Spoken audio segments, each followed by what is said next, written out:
شب از رویای تو رنگین شده، سینه از عطر تو هم سنگین شده. ای به روی چشم من گسترده پیش، شادی هم بخشیده از وجودی، همچو بارانی که شوید جسم خاک، هستی هم زالودگی ها کرده کرد. ای تپش‌های تن سوزان من، آتشی در سایه مژگانم. ای ز گندم زارها سرشار، ای ز زرها پرزار،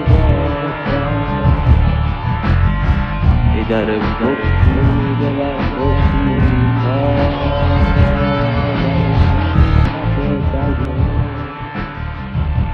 با تو هم دیگر ز دردی نیست، هست اگر جز درد سختی.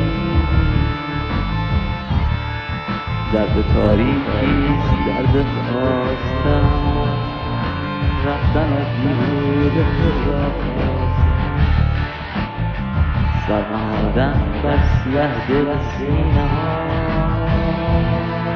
سینه آییدن به چهره کینه ها.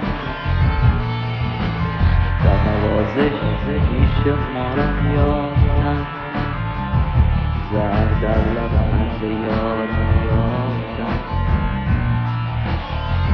زر نهادن در کف راهها، گم شدن در پهنه بازار.